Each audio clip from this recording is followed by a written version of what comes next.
코로나19로 전 세계가 고통을 겪고 있는지 어느덧 1년하고도 절반이 훌쩍 지났습니다. 정식 이름 잘 아시죠? 코로나 바이러스 감염증 19. 19가 붙은 것은 2019년에 발생했다, 그런 뜻이죠. 그동안 얼마나 많이 확산됐을까. 어제 코로나19 실시간 전 세계 현황판에 들어가서 확인을 해보니까 대략 이랬습니다. 세계 221개국의 확진자가 약 1억 7,621만 명, 그리고 사망자는 약 380만 명. 우리나라는 확진자가 14만 7,422명, 사망자는 1,982명 이렇게 발생했습니다. 지금 한창 백신을 접종하고 있지만 앞으로 얼마나 더 확산할지 아무도 예측하지 못하는 가운데 있습니다. 세계 곳곳에서 변이 바이러스가 속출하고 있어서 각국의 보건 당국이 바짝 긴장하고 있습니다. 우리는 그저 감염되지 않도록 최대한 주의하면서 속히 백신을 접종하고 또 나머지는 하나님께 맡기고 기도하는 수밖에 없지 않나라는 생각을 해봅니다. 여러분, 코로나19가 왜 그토록 두려운 것입니까?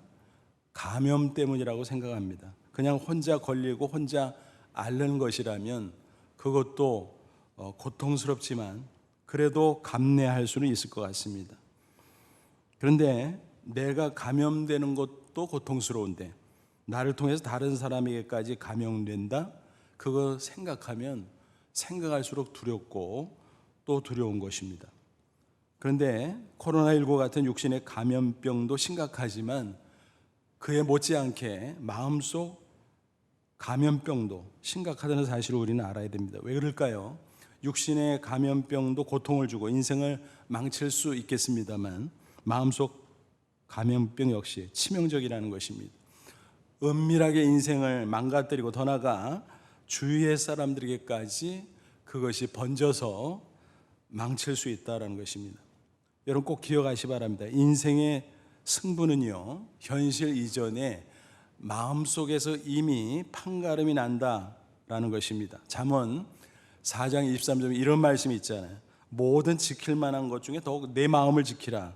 생명의 근원이 예수남이니라. 마음이 중요하다는 거죠. 왜냐하면 그곳에 생명의 근원이 있기 때문에. 그 말을 주목하시기 바랍니다. 흥미롭게도 영어 성경을 보니까 역본에 따라서 약간씩 다르게 번역을 했어요. NIV 성경은 우리말 성경처럼 Wellspring of Life, 그래서 생명의 원천, 근원이다. 그러니까 마음이 복되면 그것에 따라서 우리의 삶도 복될 수 있다라는 거죠. 거기서 모든 게 비롯된다는 거죠. 또 킹제임스 버전을 보면 Out of it are the issues of life. 직역하면 뭔가요? 마음으로부터 인생의 모든 사안, 모든 이슈들이 나온다라는 것입니다. 그러니까 현실 속의 문제가 이미 마음속에서 배태되고 거기서 좌우되고 있다라는 것입니다. 잠언 16장 32절은 또 이렇게 증거합니다. 자기 마음을 다스리는 자는 성을 빼앗는 자보다 나으니라. 나 자신의 마음을 잘 다스릴 수 있으면 성을 정복하는 것 이상으로 더 대단하다라는 것입니다. 그러니까 마음 관리에서부터 인생의 승리가 좌우된다라는 말이죠. 그렇다면 이런 공식이 분명히 성립될 수 있을 것입니다. 마음이 건강하면 인생에서 승리하고 반면에 마음이 병들면 인생에서 여지없이 패배한다라는 것입니다. 인간 조건이 좋으면 괜찮을까? 소용이 없습니다. 그래서 전쟁을 치를 때도 어떻게 하지요? 승리를 위해서 필수적인 요소가 있다. 객관적인 군사력, 예를 들어 병력이랄지 또 장비랄지 그것도 중요하지만 그에 못지않게 군인들의 사기 중요하다는 거죠. 그래서 그걸 정신전력 그렇게 말하지 않습니까? 그러니까 무형의 전력이다. 군인들의 사기, 바로 마음이 중요하다라고 하는 거죠. 뭐 전쟁뿐이겠습니까? 스포츠도 우리 인생 만사도 다 그렇게 좌우될 수 있다는 것입니다. 그렇다면 여러분 인생에서 승리하기를 소원하십니까? 먼저 마음을 건강하게 지키시기를 바랍니다. 그래서 이 시간 마음속 감염병 어떤 것들이 있을까 살펴보고 더 나아가서 그 해악이 얼마나 심각한가를 살펴보기를 원합니다. 아무쪼록 이 말씀을 반면교사 삼아 마음속 감염병을 꼭 극복하고 건강한 마음을 유지함으로 인생에서 항상 승리하는 저와 여러분 되시기를 주님의 이름으로 축원합니다. 오늘 본문은 여러분이 너무나 잘 아시는 사건이 기록되어 있어요. 구약 이스라엘 백성이 애굽에서 나와서 광야를 통과하고 있을 때 이야기죠. 가데스라고 하는 지역에 당도를 했는데 이제 가나안 땅이 멀지 않습니다. 진격할 시점이죠. 그런데 그냥 가도 되건만 답사를 하기를 원했어요, 백성들이. 그래서 하나님께서 그거를 용납하셨습니다. 모세는 지파별로 한 명씩 정탐꾼을 선발해서 12명 한 팀으로 40일 동안 정탐 활동을 위해서 파견하게 됩니다. 그런데 정탐을 다 마치고 와서 보고하는 과정 속에서 탈이 났습니다. 분명히 같은 장소를 봤어요. 또 같은 상황을 봤어요. 그런데 보고하는 내용이 두 패로 갈라졌다는 것입니다. 10명은 가나안 땅 자체 좋다, 젖과 꿀이 흐른다. 젖과 꿀이 흐른다는 건 무슨 뜻인가 하면 젖은 목축을 상징하고 꿀은 농사를 상징합니다. 그러니까 그 땅에 가보니까 목축도 잘 되고 농사도 잘 되고 좋더라. 그런데 그곳에 거주민들이 강성하다. 그래서 그곳에 들어가면 우리가 잡혀 죽을 것 같아. 뭐 이런 식이었죠. 그런데 한편 2명 여호수아와 갈렙은 어때요? 젖과 꿀이 흐르는 너무 좋은 땅이야. 그러므로 하나님의 약속대로 우리가 믿고 들어가면, 진격하면 우리 차지야. 뭐 이런 식이었습니다. 전혀 다르지요. 똑같은 거를 봤음에도 불구하고 똑같은 상황에서 여러분, 그들은 이와 같이 동일한 것을 살펴보고 왔는데 왜 정반대로 갈라졌습니까?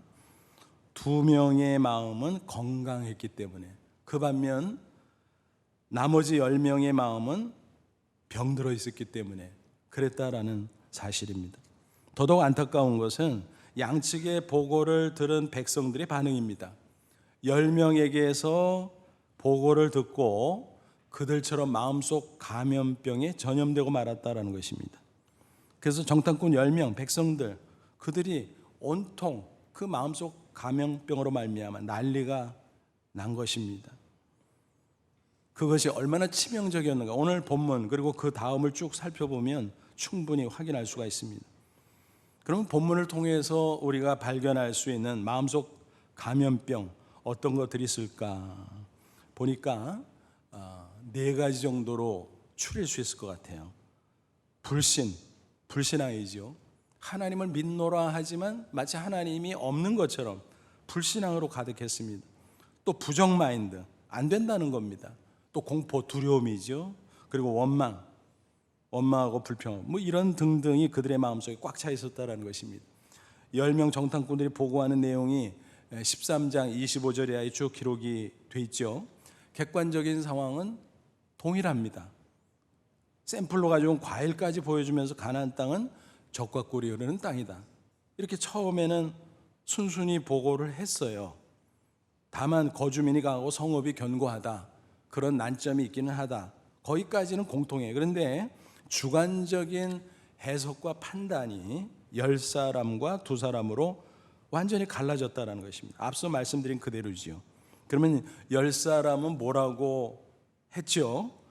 보시면 31절, 그와 함께 올라갔던 사람들은 이르되 우리는 능히 올라가서 그 백성을 치지 못하리라.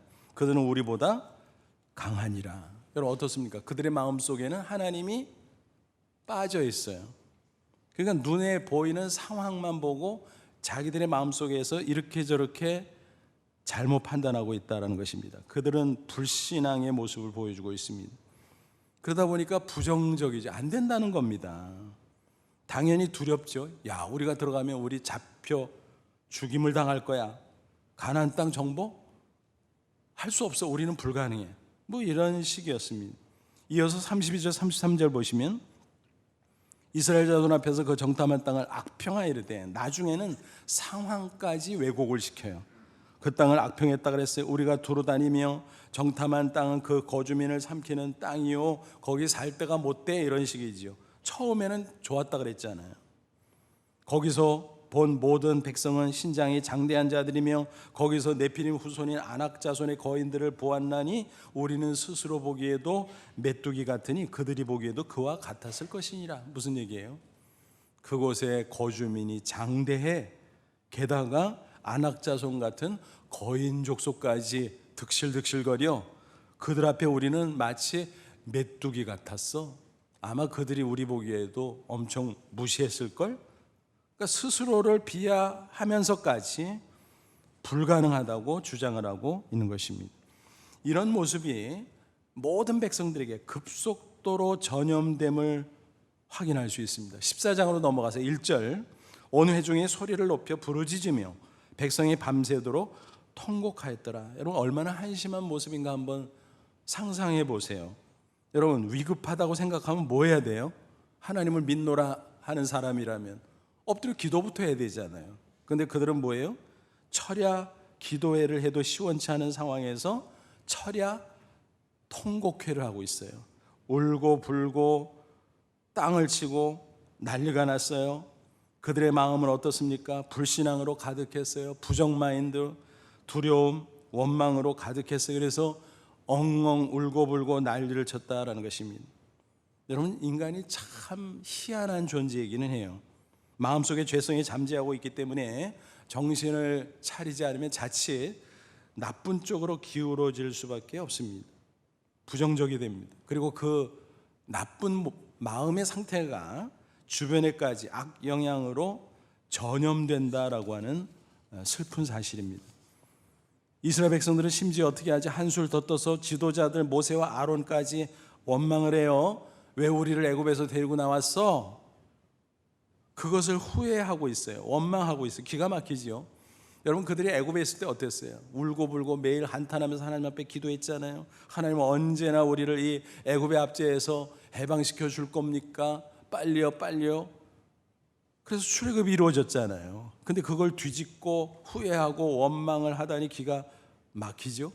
도대체 뭐 하자는 짓인지 한심합니다. 2절 3절 이어서 보면 이스라엘 자손이 다 모세와 아론을 원망하며 온 회중이 그들에게 이르되 우리가 애굽 땅에서 죽었거나 이 광야에서 죽었으면 좋았을 것을 어찌하여 여호와가 우리를 그 땅으로 인도하여 칼에 쓰러지게 하려 하는가? 우리 처자가 사로잡히니 애굽으로 돌아가는 것이 낫지 아니하랴? 여러분, 점점 더 기가 막히죠. 과거의 모든 은혜를 부정하는 거예요. 출애굽 하나님의 은혜이죠. 구원의 은혜잖아요. 또 광야 통과할 때 물론 힘들기는 했겠지요. 광야에 뭐가 있어요? 아무것도 없죠. 그래도 굶어 죽지 않았잖아요. 만나 주셨죠. 메추라기 주셨죠. 또 반석에서 생수를 터뜨려 마시게 해주셨죠. 필요한 거 다 주셨어요. 또 길을 모르니까 불기둥 구름기둥으로 인도도 해주시고 여러 가지 위험에서 보호도 해주시고 그 은혜로 여기까지 온 거 아니겠습니까? 근데 그 은혜를 완전히 부정해버리는 거예요. 야, 애굽에서 왜 우리가 나왔지? 차라리 애굽 땅에서 죽었으면 얼마나 좋았을까? 광야에서 죽었으면 얼마나 좋았을까? 퍽도 좋았겠네. 아니잖아요. 게다가 아직 일어나지도 않은 앞날에 대해서 염려하고 두려워하면서 원망의 원망을 거듭하고 있습니다. 하나님이 우리를 끌어내서 저 가나안 땅으로 데려가서 칼에 죽게 해. 아니, 언제 죽었어? 아직 근처도 안 갔잖아요. 우리 처자들 사로잡힐 거야. 근처도 안 갔는데 벌써 사로잡혀요. 그러면서 결론, 차라리 유턴하자. 애굽으로 돌아가자. 거기서 못 살겠다고 난리칠 때는 언제고. 그런 작당들을 하고 있었다는 것입니다. 여러분, 잘 보십시오. 마음의 병이 들면요, 그 다음에는 입이 병들어요. 말이 잘못된다는 거예요. 애굽에서 해방시켜 주신 은혜, 광야에서의 그 놀라운 은혜들, 그걸 새까맣게 잊어버린 채 마음이 몹쓸병으로 전염되다 보니까 이제 그게 말로 막 나오는 거예요. 불신앙의 말, 부정적인 말, 두려워하며 걱정하는 말, 또 원망하는 말, 그런 막말들이 연속적으로 튀어나오고 있습니다. 안타까운 것은요, 그런 막말들이 그들의 인생을 그대로 망치고 말았다는 사실입니다. 우리 속담에 이런 말이 있잖아요. 말이 뭐가 된다고요? 씨가 된다. 말이 씨가 된다. 정말 진리예요. 우리가 말하는 거 함부로 하면 안 돼요. 사람끼리도 조심해야 되지만 우리가 혼잣말을 해도 하나님이 들으세요. 그래서 하나님이 듣고 그래? 그럼 그렇게 해주랴? 그대로 되는 수가 있다는 거예요.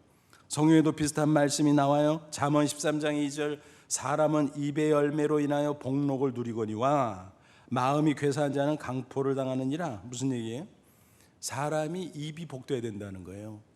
마음이 복되면 입술의 열매인 말도 복되지. 그러면 복된 삶을 살게 된다는 거예요. 근데 마음이 나쁘면 말도 나쁘게 나가고 인생도 망가지고 그런다는 거예요. 그러니까 우리가 복된 인생을 살기를 정말 소원한다면 마음 관리와 더불어 언어의 관리를 잘해야 된다라는 것입니다. 이스라엘 백성들 보세요. 병들어버린 마음속에서 쏟아져 나오는 그 말들로 인해서 그대로 저주를 당하게 됩니다. 하나님께서 그 말들을 들으시고요, 그대로 갚아주셨다는 거예요. 14장 뒷부분 보면요, 낱낱이 선포하세요. 그리고 그것이 나중에 그대로 실행이 돼요. 너무너무 비극적인 이야기죠. 여호수아와 칼렙을 제외한 제1세대 성인들은 모두 가나안 땅에 들어갈 수가 없어요. 금지하셨어요. 14장 28절, 그들에게 이르기를 여호와의 말씀에 내 삶을 두고 맹세하노라. 너희 말이 내 귀에 들린 대로 내가 너희에게 행하리니 너희들 들어가기 싫다고? 그래, 들어가지 마. 못 들어가게 할게. 이런 식입니다. 주동자격인 10명 정탐꾼은 즉시 하나님의 재앙으로 죽임을 당했어요. 그리고 나머지 1세대 성인들은 차례차례 광야에서 죽을 수밖에 없었다는 것입니다. 정탐한 날수가 40일이잖아요. 그것을 40년으로 환산해서 하나님은 가나안 땅에 들여보내지 않고 그 광야에서 뱅글뱅글 돌리십니다. 기가 막히죠. 그러는 동안 점차 한 사람 한 사람 성인들이 죽어서 시체가 되어버렸다라는 것입니다. 구약 성경 신학자 중에 레온 우드라는 분이 있어요. 이 레온 우드가 연구한 바에 하면 하루 평균 80명 정도가 사망했을 것이다. 그러니까 시간당 7명 꼴이죠. 그러면서 그 기나긴 40여 년 세월 속에 남녀 성인 120만 명 정도가 죽었을 것이다. 그러니까요, 여기저기서 애곡하는 소리가 끊이지 않아요. 에브리데이. 또 하루에도 수도 없이. 심하게 말하면요, 그 40여 년 방황의 세월 동안 그들이 한 일은 뭘까요? 매일 장례를 치르는 일들이었어요. 너무너무 기가 막히잖아요. 장례 치르고 돌아서면 또 장례 나고, 장례 치르고 돌아나면 또 장례 나고, 그런 식이었다는 것입니다. 뭐 무덤이나 제대로 마련했겠습니까? 모래밭에다가 대충 매장하고 이동하고 그런 식이었을 것입니다. 비참한 죽음의 행진이 계속 되었던 것입니다. 가나안 땅의 축복에서 제외된 것도 한심하고 억울한데 날마다 죽어나갑니다. 살아있는 사람은 그 모습을 보면서 날마다 슬픔과 고통으로 탄식할 수밖에 없었습니다. 그러니 얼마나 비참하냐라는 것입니다. 마음이 병들고 말이 병들고 그들의 인생이 그렇게 비참하게 망가지게 되었다라는 사실입니다. 여러분, 여기서 우리는 그들의 비극을 반면교사로 삼아야 될 것입니다. 그들은 명목상 하나님의 백성이라 그랬어요. 어쩌면 우리는 하나님의 특별 소유 선민이야 라고 자랑했을지도 몰라요. 하지만 참신앙이 결핍된 채 마음이 감염병으로 전염되어 버리다 보니까 그렇게 비참한 인생으로 전락하고 말았다는 것입니다. 적어도 전전능하신 하나님, 살아계신 하나님을 경외한다고 하는 저와 여러분만큼은 마음속 감염병에 전염되지 않도록 경계하고 또 주의하고 주의해야 될 줄로 믿습니다. 부디 육신의 감염증 걸리지 마시고 마음속 감염병에도 걸리지 않는 저와 여러분 되시기를 간절히 소원합니다. 그러면 과연 어떻게 해야 마음속 감염병에 걸리지 않을 수 있을까? 혹시 어쩌가다 실수로 걸렸을 때는 어떻게 신속하게 치유할 수 있을까? 마음속 감염병 예방법 내지는 치유법입니다. 한마디로 오직 하나님의 말씀으로 가능해요. 그래서 말씀의 역사로 말미암아 우리의 마음이 바꿔지는 거예요. 불신앙에서 확신으로, 부정 마인드에서 긍정 마인드로, 공포에서 용기로, 그리고 원망에서 감사로. 그럴 때 우리의 마음은 강건해질 수 있는 것입니다. 그러면 마음속에 승리가 일어나고, 그러면 당연히 현실의 삶 속에서의 승리로 이어지게 됩니다. 이게 마음을 건강하게 관리하는 사람에게 주어지는 축복의 선순환이에요. 여호수아와 갈렙은 하나님의 말씀, 즉 약속의 말씀을 붙잡고 사는 사람들이었습니다. 그래서 말씀을 가까이 하고 묵상하고 마음속에 담아두고 말씀으로 충만하니까 당연히 확신이 넘치지요. 긍정적인 생각, 용기로 충만하지요. 13장 30절 보세요. 갈렙이 모세 앞에서 백성을 조용하게 하고 이르되 우리가 곧 올라가서 그 땅을 취하자, 능히 이기리라. 백성들이 지금 부정적인, 불신앙적인 그런 마음으로 술렁거리고 있는데 안돈시키더니 담대히 외치는 거예요. 그 분위기 속에서 그 소수가 둘이서 약속 땅으로 어서 가자. 하나님의 약속대로 우리가 취할 수, 우리 차지야. 그렇게 주장하고 있는 것입니다. 반대자들은 불신앙적이고 부정적인 말로 멸망했지만 그들은 이와 같이 확신과 긍정의 말 그대로 가나안 땅에 당당히 들어갈 수 있었고 승리의 축복을 만끽할 수 있었다라고 하는 것입니다. 여호수아와 갈렙은 말씀의 기초에 생각하고 판단하고 결정하는 사람들이었어요. 그래서 쭉 보면 14장 8절에 당당히 외치는 것을 우리가 확인할 수 있잖아요. 여호와께서 우리를 기뻐하시면 우리를 그 땅으로 인도하여 들이시고 그 땅을 우리에게 주시리라. 이는 과연 젖과 꿀이 흐르는 땅이니라. 여러분, 한 말 한 말이 정말 하나님의 말씀 그대로잖아요. 확신이 넘치잖아요. 용기가 넘치잖아요. 긍정 마인드가 넘치잖아요. 이미 차지한 것처럼 감사가 넘치잖아요. 이어서 9절 보면 더욱더 담대하게 그들은 외칩니다. 다만 여호와를 거역하지 말자. 또 그 땅 백성을 두려워하지 말라. 그들은 우리의 먹이라. 그들의 보호자는 그들에게서 떠났고 여호와는 우리와 함께 하시느니라. 그들을 두려워하지 말라. 그들은 우리의 먹이라 그랬어요. 이 말이 예전 우리가 사용하던 번역 한글 개역판을 보면 뭐라고 돼 있었네요. 그들은 우리의 밥이라. 저는 개인적으로 그 번역을 더 좋아합니다. 그들은 우리의 밥이라. 감칠맛이 나잖아요. 그죠? 영어 성경도 역본에 따라서 다양하게 번역을 하고 있는데 각각 약간의 뉘앙스가 있지만 참 좋아요. 참고하면. 그들은 우리의 먹이라, 그들은 우리의 밥이라. NIV 성경 같은 경우는 어떻게 번역을 했어요? swallow up이라는 말을 가지고 번역을 했어요. 그러니까 우리가 그들을 먹어치울 거야, 삼켜버릴 거야, 그런 얘기입니다. 킹제임스 버전은 bread라 그랬어요. 그들은 우리의 빵이야. 우리말 성경하고 비슷하죠. 먹이라는 것입니다. 또 NASB 성경은 prey, 즉 사냥감이라는 단어로 썼어요. 그들은 우리 사냥감이야, 먹잇감이야, 별것도 아니야. 여러분 얼마나 확신과 용기와 긍정 마인드로 충만합니까? 그렇잖아요. 여호수아 갈렙 그들도 분명히 봤을 거예요. 가나안 땅 좋은 것도 봤지만 거주민들이 장대한 거 봤을 거예요. 특별히 안악자손 같은 거인 족속들이 득실거리는 것도 봤을 거예요. 하지만 하나님을 앙망하고 있으니까 하나님의 말씀 가운데 전혀 두려움이나 망설임이 없었다라는 것입니다. 확신 충만, 긍정 마인드 충만, 용기 충만, 감사 충만, 그것이 계속 충만. 그러니까 당당하게 그렇게 외치고 주장할 수 있었다라는 것입니다. 그러니까요, 여러분 환경이나 조건, 상황 그 자체가 사실은 문제가 아니에요. 그 앞에 있는 내 마음의 상태가 문제인 거예요.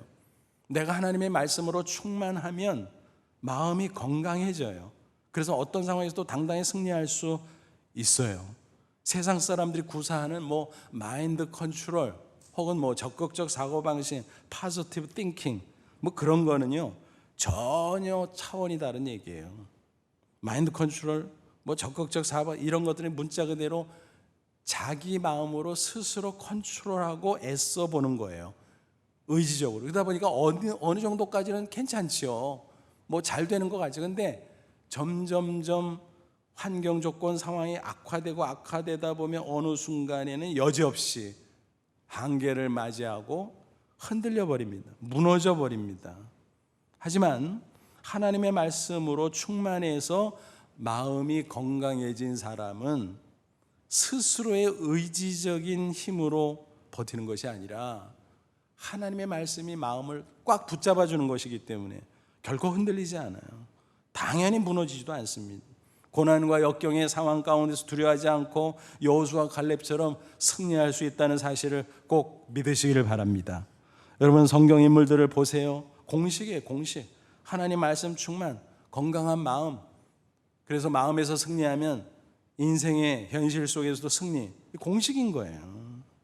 그러므로 우리는 결코 세상에 살지만 신앙 다 뺏기고 마음속 감염병에 걸리는 일이 없기를 바랍니다. 말씀 충만한 가운데 마음의 건강 관리 잘 하시기를 바랍니다. 또 입술 언어의 관리도 잘 하시기 바랍니다. 그러면 반드시 승리할 줄로 믿습니다. 성경 인물 가운데 다윗의 예를 한번 들어보죠. 사무엘상 17장 보면 유명한 사건이 기록되어 있잖아요. 골리앗 장군과 결투해서 승리한 사건. 소년 시절이었죠. 그가 아버지 심부름으로 군대 나가 있는 형들 면회를 갑니다. 그때 이스라엘 군대와 블레셋 군대가 대치하고 있었어요. 이제 곧 전투를 벌일 태세였습니다. 그런데 그때 골리앗 장군이 나서서 결투를 신청합니다. 내가 대표니까 너희들도 대표 나와. 그래서 1대1 결투를 해서 지는 쪽이 이기는 쪽에 항복하면 전투 벌일 거 있냐? 승부 결정 났으면 끝이지 진짜 합리적인 이야기지요.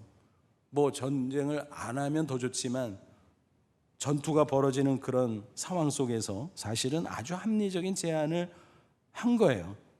불필요한 피를 흘릴 것도 없고 그냥 승부만 내서 줄 거 주고 받을 거 받고 끝내자 이런 식이었던 것입니다. 그런데 문제는 이스라엘 쪽에서 대표로 나갈 군인이 없었다는 것입니다.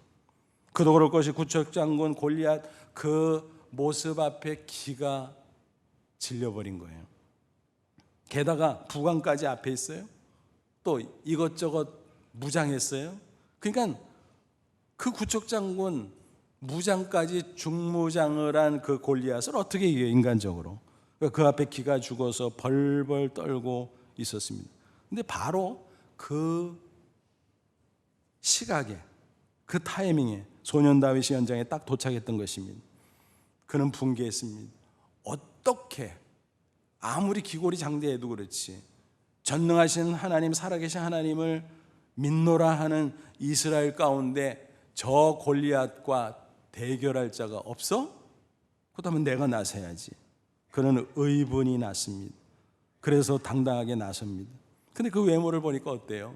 미소년이에요. 홍안이에요. 그가 사람들이 에게 저 꼬마가 나선다고? 야, 네가 뭘 한다 그래? 형들이 창피해가지고 야, 이 녀석아 집에나 있지 여기까지 나와서 우리 망신 주냐? 라고 핀잔을 줍니다. 근데 당당해요. 기세가 시끌시끌하니까 왕이 불렀어요. 뭔 일 있냐? 불려갔어요. 다 얘기합니다. 그러니까 사울왕이 어처구니가 없는데 기세가 등등하고 대안도 없으니까 그럼 네가 나가서 싸워볼래? 하고 허락을 합니다.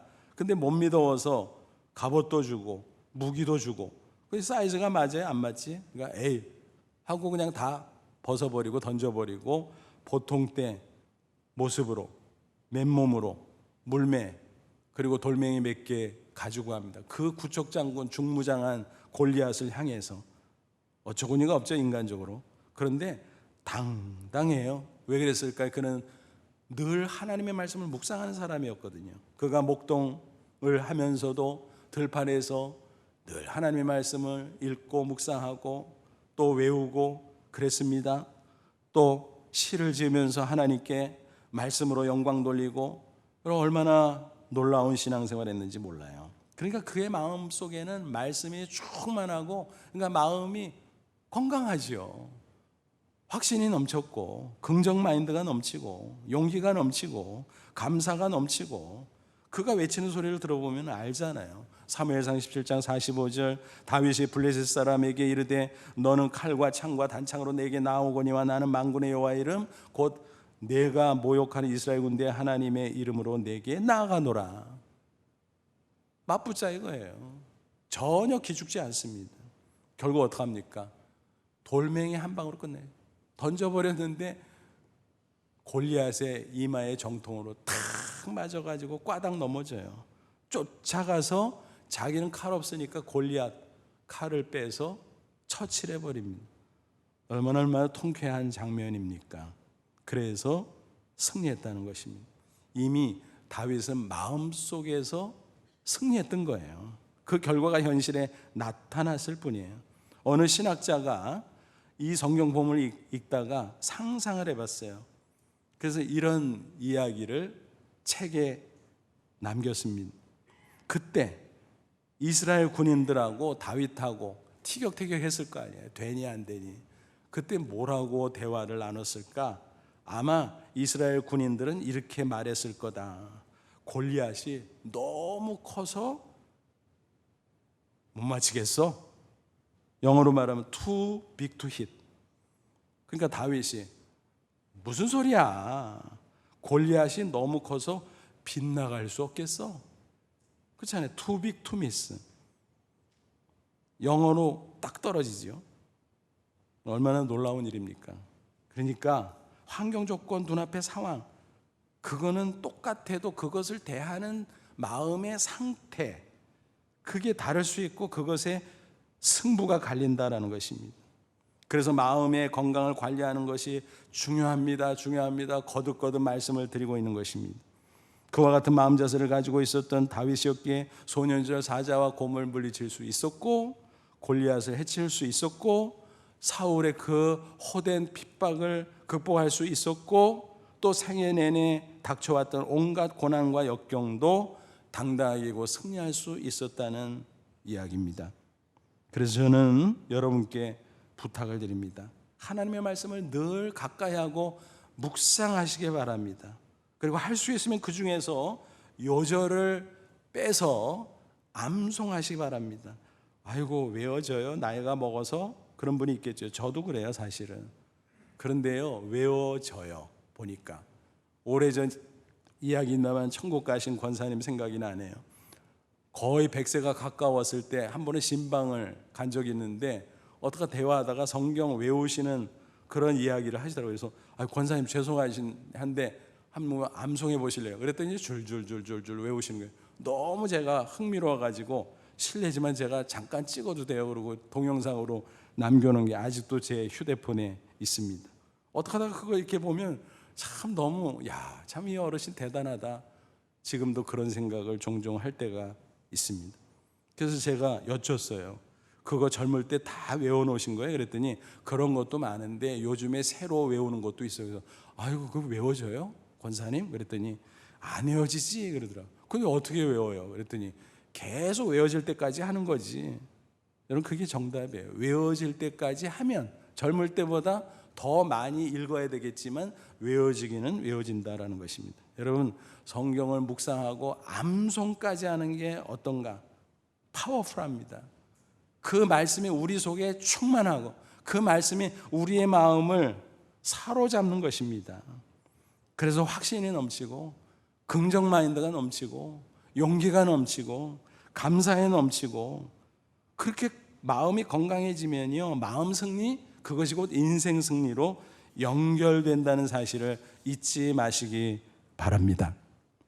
악조건 가운데 마음 승리로 인생의 승리를 거두었던 한 사람의 이야기를 잠시 소개해드리고자 합니다. 미국의 판매왕 빌 포터라는 포터라는 사람. 이 빌 포터는 태어나면서 뇌 손상을 입은 뇌성마비 장애인이에요. 오른손 전혀 쓸 수 없었습니다. 왼손 겨우 엄지와 검지만 조금씩 움직였습니다. 다리 절었어요. 말도 어눌했어요. 악조건이지요. 하지만 어머니는 결코 낙심하지 않고 그를 계속 격려했습니다. 얘야, 하나님은 절대로 실수하는 분이 아니야. 내가 장애를 갖고 있지만 그럼에도 불구하고 하나님은 너와 함께 하시오. 너는 믿음으로 하나님을 잘 따르면 무슨 일인지 할 수 있을 거야. 그렇다고 집안이 부유했던 것도 아니에요. 그렇게 자랐습니다. 그러다가 고등학교를 졸업했는데 이제 사회로 나가려고 하는데 아무리 그래도 현실은 냉혹하잖아요. 취직을 하려고 여기저기 지원해 보지만 다 불합격입니다. 받아주는 데가 없었어요. 근데 겨우 한 군데 취직을 하게 됐어요. 생활용품 회사인 와킨스라고 하는 회사인데 영업사원으로 취직이 된 겁니다. 근데 조건부였어요. 그가 사정했거든요. 제발 좀 저 좀 써주세요. 다른 사람이 가지 않는 지역에 제가 가서 영업을 해보겠습니다. 하도 사정을 하고 또 사정하는 내용을 들어보니까 회사에서 손해볼 게 없어요. 아무도 안 가는데 어차피 그냥 이 사람이 가서 뭐 건수 올리면 다행이고 못 올리면 그냥 뭐 아무것도 아닌 거고 손해볼 게 없는 거예요. 그래서 그럼 한번 해보라고. 너무너무 기뻤습니다. 그래서 다음 날부터 새벽에 일찍 일어나서 추우나 더우나 비가 오나 눈이 오나 하루 15km씩 걸으면서 가가오 방문하면서 영업을 열심히 했습니다. 하지만 수도 없이 거절 또 거절을 당했죠. 그럼에도 결코 낙심하지 않았습니다.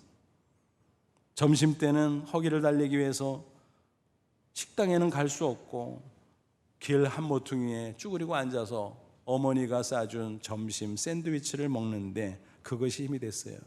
육신의 힘도 됐지만 마음의 힘이 됐다는 것입니다. 그 샌드위치에는 어머니가 제무로 써준 글씨가 있었습니다. 영어로 patience, 인내라는 말이죠. 그 한 단어 속에 어머니가 평소에 들려주는 말씀이 다 들어있어요. 두려워하지 말라. 하나님이 함께한다. 힘들지만 끝까지 참아라. 인내하다 보면 하나님께서 도와주실 것이다. 너는 반드시 승리할 것이다. 그런 말씀들을 되뇌이면서 그는 말씀으로 충만케 되면서 다시 확신, 다시 긍정 마인드, 다시 용기, 다시 감사로 충만하게 되었다는 것입니다. 그래서 또 도전하고 마침내 24년 만에 판매왕이 됩니다. 그리고 그 회사에서 계속 근무해서 무려 40년 이상을 일하게 되었다는 것입니다. 그가 천국 간 지 여러 해 흘렀음에도 불구하고 지금까지도 그의 기록을 깬 사람은 없다고 합니다. 그의 실화를 소재로 책도 나오고 영화도 나오고 놀라운 감동입니다. 그 제목이 Door to Door예요. 뭐예요? 집집마다 가가호호. 영업사원 빌 포터의 이야기를 담는 간단하지만 함축적인 너무너무 귀한 제목이 아닐 수 없지요. 그는 많은 사람들이 이렇게 도전했습니다. 여러분, 제가 할 수 있었다면 여러분이 왜 못하시겠습니까? 여러분, 제가 할 수 있었다면 여러분이 왜 못하시겠습니까? 맞잖아요. 그런 악조건 속에 살아가던 그도 말씀 충만한 가운데 건강한 마음으로 마음 승리 그리고 인생 승리를 할 수 있었다면 누가 불가능하겠냐라고 하는 것입니다. 그러나 아마도 이런 말씀을 늘 마음속에 담아두었을 것입니다. 히브리서 12장 2절 믿음의 주여 또 온전케 하시는 예수를 바라보자. 그는 그 앞에 있는 기쁨을 위하여 십자가를 참으사 부끄러움을 개의치 아니하시더니 하나님 보좌 우편에 앉으셨느니라. 무슨 얘기예요? 세상 보면 낙심 절망이지만 마음이 감염병으로 전염될 수밖에 없지만 그러나 주님 바라보자. 십자가 앞에 그 고통과 수치 앞에 주님도 힘들어했지만 그러나 그 십자가 넘어 부활 승리, 승천, 승리가 있었기에 끝까지 참고 기뻐하며 승리하지 않았냐. 우리도 마찬가지라는 것입니다. 여러분, 육신의 감염병 정말 무섭죠. 그런데 마음속 감염병도 못지않게 심각하다는 사실을 꼭 기억하시 바랍니다. 그것은 인생의 승부가 이미 말씀드린 것처럼 마음속에서 판가름 나기 때문입니다. 게다가 이 마음속 감염병은요, 주변의 가족들, 공동체 멤버들, 또 이웃들에게 확산된다는 이야기입니다. 광야를 지나는 이스라엘 백성들의 모습을 우리가 봤잖아요. 그들의 모습을 반면교사 삼으시 바랍니다. 겉으로는 하나님을 믿노라 하지만, 입으로는 실컷 이야기하지만 마음은 달랐던 거예요. 마음은 하나님은 없고 불신과 부정적인 생각과 두려움과 원망으로 가득했던 마음. 그러니 실패할 수밖에 없지요. 그러니 멸망할 수밖에 없었지요. 저와 여러분에게도 혹시 그런 마음이 든다면 십자가 보혈을 의지함으로 깨끗하게 씻음 받기를 바랍니다.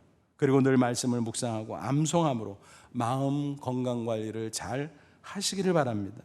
그래서 마음속에 확신과 긍정, 마인드와 용기와 감사를 충만하게 체험받고 어떤 상황에서도 당당히 승리하는 저와 여러분 되시기를 주님의 이름으로 축원합니다.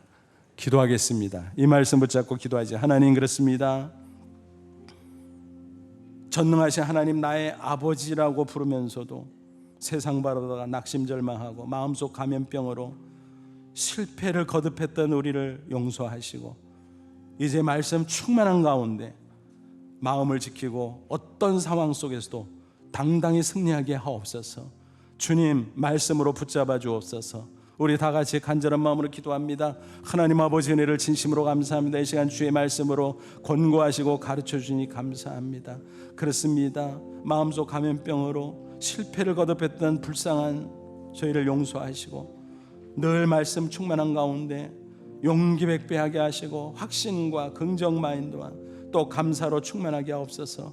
그래서 어떤 역경 풍파 고난과 역경이 있다고 할지라도 낙심하지 않고 당당하게 승리하고 또 승리하는 저희들 다 되게 해 주옵소서. 예수님의 이름으로 기도하옵나이다. 아멘.